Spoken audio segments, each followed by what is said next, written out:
Welcome to Morning Minutes with myself, Michael Bergio, and Mark Novak. And this morning we're talking about the bottom of the market for residential apartments and commercial, especially retail, in particular, Northern Beaches.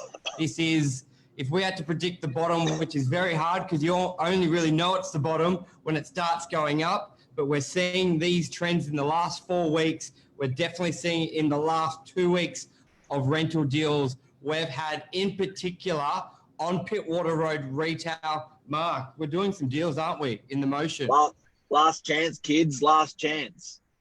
Because a lot of owners just want it rented. You know what sparked my a couple of things sparked me to run this on the show today. One was what you just mentioned, the amount of commercial properties in our core area has like bang disappeared. There's like deal for tenants going in. Yep. Two, normally for residential rentals, we have 30 to 40 properties for rent. It went bananas. It went to 67, up and up and up and up and up. Every week we saw our rentals availabilities going up and up and up. So it got all the way up to 67 properties. Only the last 10 days, 7 days, we looked at our numbers again, and the stock that we're holding for lease has gone all the way down to 46 in 1 week. So that's huge. Jeff, good morning. David, good morning. Lesio, good morning. Michael Edwards, people. Good to have you all on. It's Barry great. Wheeler, Mark J. Papp. Here we go. How are you, lads? Running on Insta, running on Facebook as well, and the bottom of the market. Love your opinion. I know a couple of you are in real estate as well, so give us a bit of a take on if you guys are seeing a bit of a trend in as well in rentals, not sales at the moment. Yeah, because, but Mark, you know what? Why do you think that is? Why do you think it is? Positivity. And I've been saying it so much lately. COVID was a cold shower. It was a cold shower for everyone. You know, you get into the cold shower, you're screaming, you're in the cold shower, you're going, you get out of the cold shower 10 minutes later, you're going, shit, that was good. And we've just come out of the COVID cold shower, and people actually are feeling better. They're feeling like it's going to be up and up more. So I'm definitely seeing that with rentals.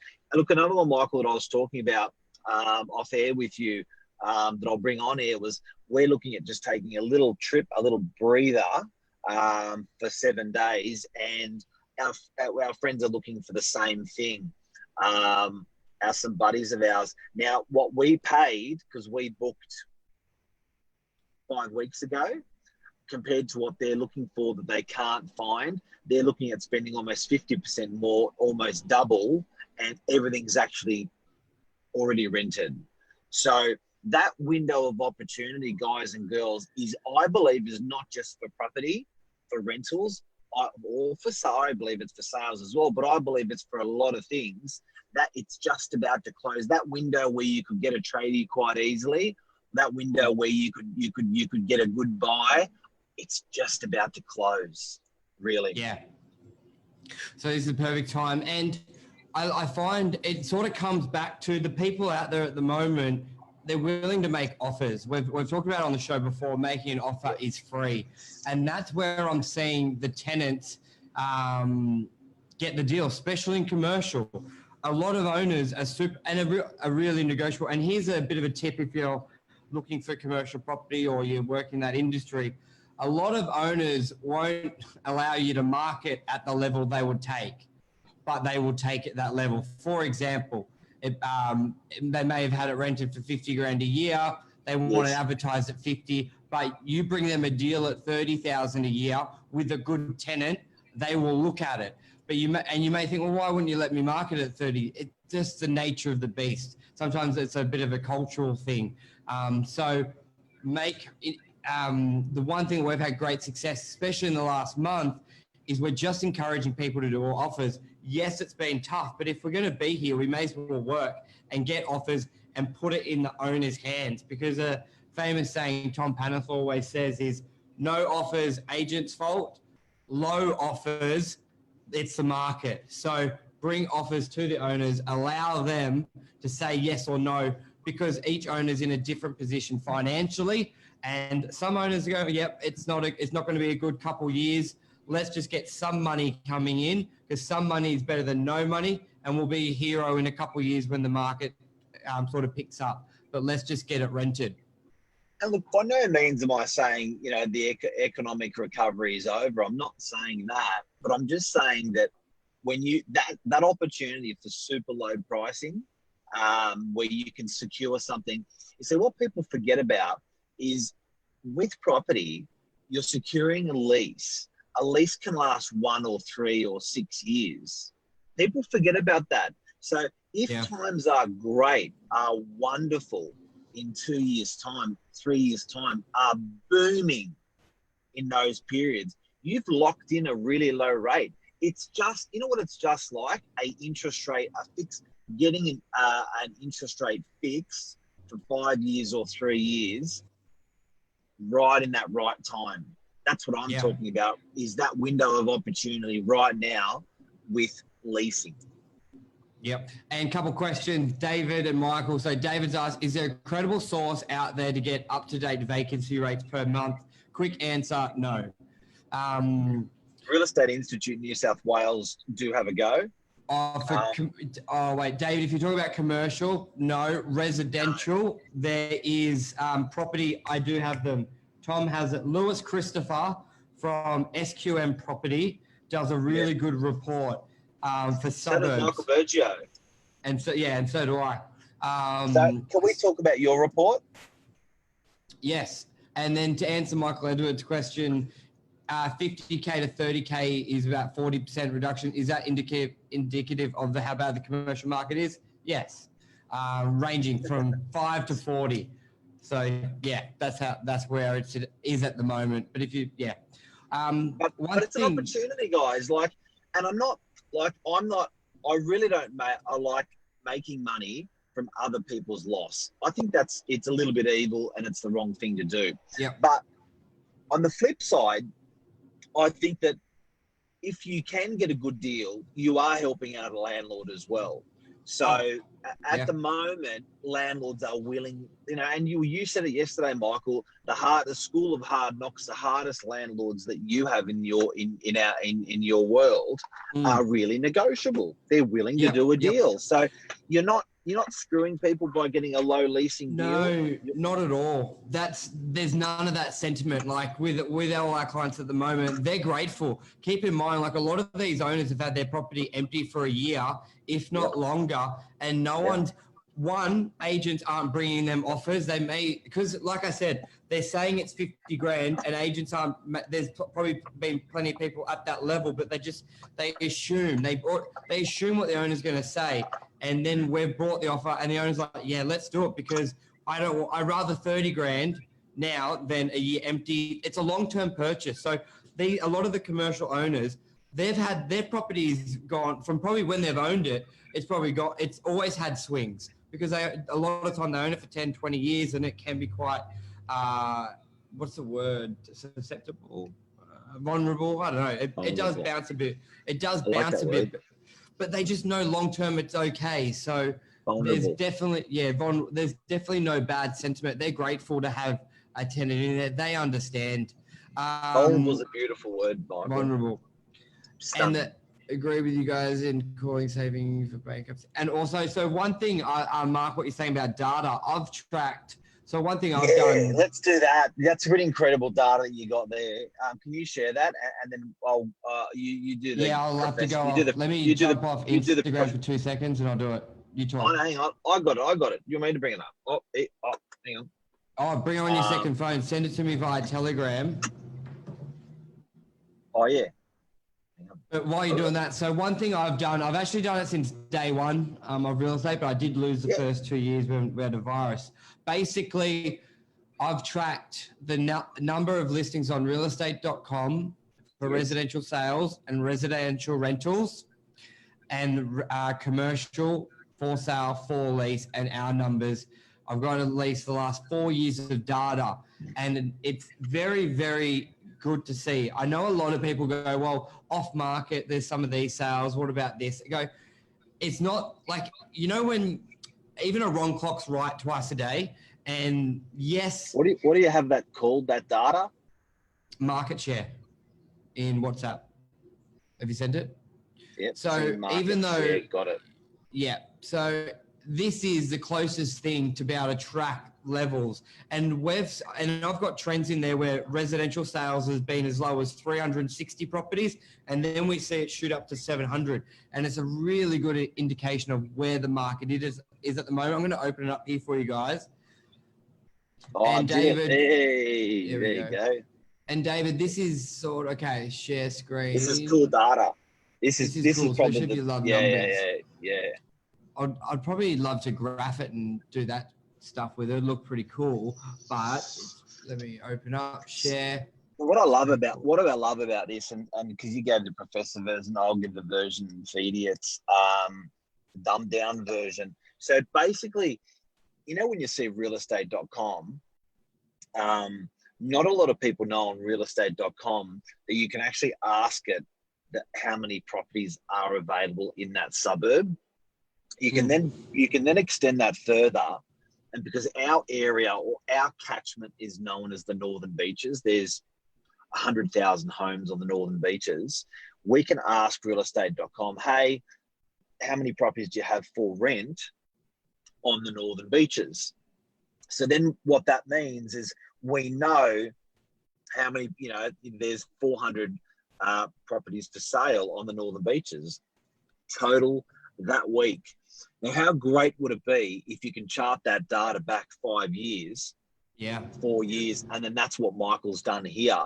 So we've actually got a real life snapshot of our area, which is it's probably consistent with most parts of Sydney and probably with most parts of Australia, where you can see the ebb and flow, the stock coming in and the stock going out. So we do that for rentals, residential. We look at how many properties in our core 100,000 area are for rent.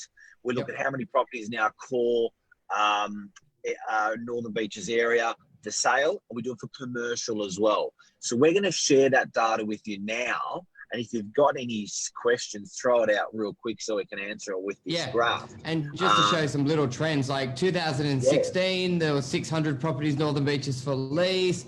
Then if you see down, so then it jumps up to 900. So this allows our property managers to know basically in a second where they should be with their rents. Is it a time to go up? Is it a time to go down? Because look, I'll show you some spikes where, look, 900, so 600 to 900, that's 30%. Then you got 990. It's hit 1,000 in 2018. So you're probably not going to want to be too bullish with your rent. And then you go back and look at this. Can I say, I know that market. I know these markets, guys. I know when I see 1,000 on that number, if I'm a landlord, don't get cute with your rents. Yeah. Be really conservative. And I know when I see the number low, give me a low number, Mr. Burgos. Yeah, like 650. Here we go. December 2019. Okay, because don't forget, guys and girls, if you're looking at these properties that are on the market on the Northern Beaches, it sounds like there's a lot when you say 1,000 properties for rent. Yep. But there's 100,000 homes. So it's only 1% of the current homes are available for rent. And it doesn't mean they're vacant. It means they're being advertised for rent. Yep. So there's a number, right? If you're sitting at 1,200, that's pretty scary. Yeah. If you're sitting at 300 or 400, that's as low as the number is ever going to go. Because I don't think rentals has ever been that. The lowest rentals has been the last 4 years is 650. And like what you said, Mark, look at this, how quickly it can change. So 4 weeks, so May 20, there was just under 11. Is this COVID? Yeah, COVID. April. This is exciting. 1,100 properties for rent. Now 800. So within a month, you've got 200, almost 300 properties off. So it just is a really good indicator. Okay, so this morning's segment is about optimizing and taking that window of opportunity right now to get a low rent for commercial, for residential, and you just showed us right there, right now, the best time to have taken that window was when there was 1,100 properties. When was that? That was April 20th. April 20th, which was 4 or 5 weeks ago. 27th of April. Yep. Okay. Now, I believe, guys, that window is still open, that window of opportunity. And I believe you can see how fast that window is closing to secure something. So, ladies and gentlemen, guys and girls, support the community, support the economy. If you do need to make a change on rentals, there is a window of opportunity to secure well-priced, I'd even dare to say cheap rentals right now. Yep. And owners are willing to deal, especially on commercial. It's a transitional market at the moment, and people rather it in there and someone into the property. But it's also really exciting for people who have had a lot of time in the last 3 months to reflect on what they want to do career-wise and business-wise. Now's a great time to get out and get into a shop that you may not have been able to afford to start your business, or you've had a small business from home. Now's a great time to get into to get out of the home office and try that different route, because you're getting it. It's really good. It's forced change, because I know, Michael, you started talking about dark kitchens. Yeah, dark kitchens. Kitchens. What's a dark kitchen? So a dark kitchen is either so you think of a restaurant, they're creating an off-site restaurant, either in a 40-foot container, which is quite popular in Melbourne, or a factory where they've got containers as well. I think I sent that to you last week. So dark kitchens is been really booming, and I'll tell you where they've been using it. So if you've got a restaurant but you may want to, so it's in behind Chapel Street in Melbourne. They've got a laneway with a couple of containers where they've got kitchens. So a restaurant will rent the dark kitchen, try a new cuisine, food, like handing it off food before they bring it into the restaurant. But that can work for a new business with the new product as well. So dark kitchens is we called it ghost kitchens 3 years ago, Mark. I think now the official term dark kitchens, but I think that's going to have a big transition as well. So smaller restaurants and producing, and Deliveroo, I think it's like 700, what was it? $700 million, 70, and I've got it, 76% year on year for the last 5 years. The delivery business is huge. It's in that article I sent you, Mark, on WhatsApp. Can you grab that from yesterday? Dark Kitchen, 2 days ago, WhatsApp. It'll be in there. 76% growth year on year with Deliveroo. Yeah. That's how popular that segment is. Now, if you're in business and you haven't changed your business to accommodate this sort of explosive growth, I think you're a little bit dumb. Oh, well said. Well said. Yeah. You know what I mean? Because that is like that change. I don't care if you don't do Uber Eats or Deliveroo. I think that for the majority of people, if you haven't changed your business model rapidly, 76% year on year Deliveroo, that's incredible. Yeah, now, it's like another thing, thing, or something outrageous. So if you're not on it, your competitor will be, because your consumers are on it. That's all that shows. You're finished. Now, that also means that you're changing your real estate around probably as well, because the style of your format of your restaurant's going to be completely different if you're doing that many deliveries potentially. But I do have to say something I also felt strongly about was the amount of the change that people have been forced to have now. People call it a pivot. If you've pivoted rapidly in the last 12 weeks, you generally haven't pivoted back to the same position you're in. Yeah. Right? Yep. So you've gone 180, 360, you've come back, you haven't come back to the same position. Now, the odds are that position is different. That's where your property appetite has changed as well very quickly. But have you made a move yet? Yeah, it's spot on. And you either make it work with the existing premises, or you look for another one that may adapt. And an easy example in food business, either You may have a large restaurant, but you may do a new location half the size and get a factory and have a kitchen there, or locate somewhere with less seating, but you've got a side window so deliveries can come in and drivers can come in and out. So you've got to, I think if you're not accommodating, especially in food, a market that's growing 70, 80% year on year, you've got to be accommodating it. It's, there's not much more warning you can have. Otherwise you just won't be there. Because at the end of the day, we're at the mercy of the consumer. The consumer will make or break us. If you're trying to work against the consumer's pattern, you're not going to win, because they're our life. They're our business. We do what the consumer says. We're there to serve them. And if they want to order online, and if they want to order, get out of the bloody way, you know. Yep. If they want to order online, accommodate it. You may not agree with the Deliveroo and those charges. I think they are huge, 35%. Charge more, or create your own app, or do something. Like, don't just fight it and put your head in the sand and say how much this sucks. Do something to do about it, because obviously the consumer, some don't know your pain with what it is, and some don't care. And and some don't care. So maybe you try and charge, I know some charge more, or create your own app, but people have voted with their money. They want to order online through a service. So you either have your own, but then again, Mark, think of the cost to develop a great app in the marketing. That's probably a lot. Let's say Deliveroo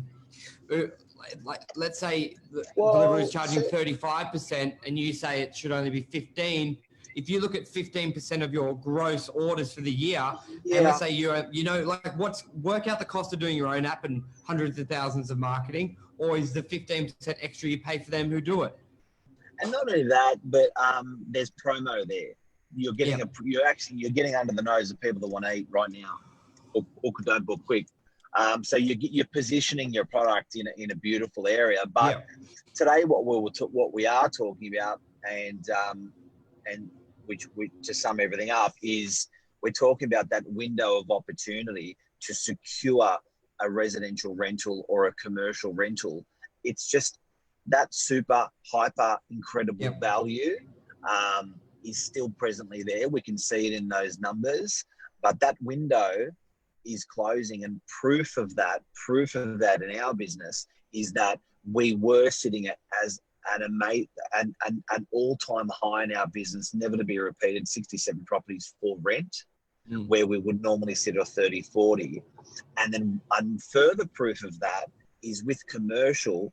We have done so many commercial deals in the last 2 weeks. And it's like, what's happening out there? Why are there that many deals being done? Our core area of DY is synonymous for having a lot of stuff for rent. We're almost dry. Yeah. Luke says fire up, boys. Yeah, especially with that delivery, because I obviously hear it from the consumer's end, but like what you said, Mark, you're by being on those apps, you are dealing with people who want to buy now. And I reckon 60% of the time, the food I was going to buy on the app is not the one I ended up buying. So that business from being on there has benefited from being on it and wouldn't have got my business. It's a promo. It's a promo. So it's not just the marketing. It's not just the delivery process and the guy on a bike or the guy in a car. It's actually a promo for yourself. But you've got to understand, another thing that's been rapid fire change is you're not spending your money in the newspaper. You're actually getting a free plug from Instagram, LinkedIn, or Facebook. So if I look at our newspaper budgets, which were 3 or 4, 500,000 per year in our business, that's gone to naught. So I can't. Now, I understand that I'm probably spending the equivalent in time and resources, wages, by getting out there on social. We don't sponsor our social a lot.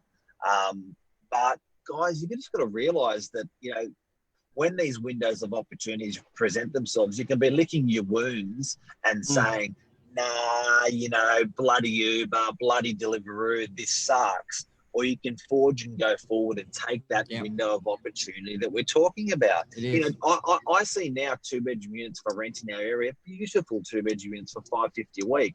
And I'm thinking, man, that was $700.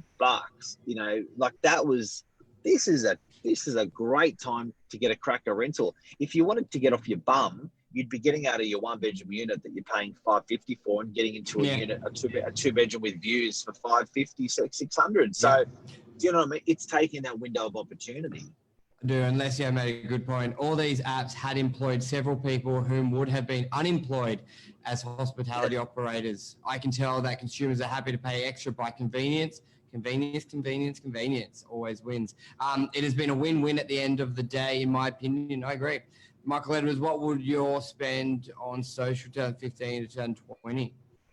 I think I saw mine. Mine, Michael Edwards' social media spend. I think mine's not that much. 20 to, I've seen it. I think it's only like 40 grand over the time, which is 5 to 10 grand a year.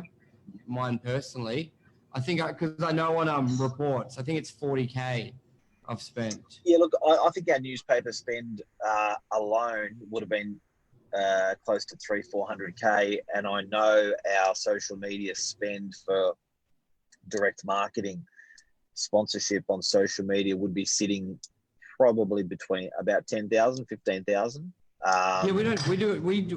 There's a couple ways to do it. You either do less and sponsor it or do a lot of quality content. And I think one thing we've had really good success is really good content and not just properties, like the morning minutes, Monday night, and a lot of interaction. So I think what we have the ability to spend less because of the content we offer compared to some other agents who are just promoting properties. But I think that really get a following. I think that labor side of it, Michael Edwards, who's asked the question, I think that if you look at, I think net would be probably even with newspaper now, because videographers, photographers, time, you know, I know if you look at your time that you spend just on these mornings, Michael, and your time that you spend on social, if you looked at all of our times, I think you'd amass that up to about the same dollar value. So I do think net, we're probably right. But for the consumer, the quality of information has just exploded. So that newspaper sometimes told the same story 4 weeks in a row. You know, you booked an ad for a property. Most agents booked one ad and it ran for 4 weeks. Now that quality of content that's going out on instant media is phenomenal. It's rapid fire. It's every single day. It's wrapping itself around more.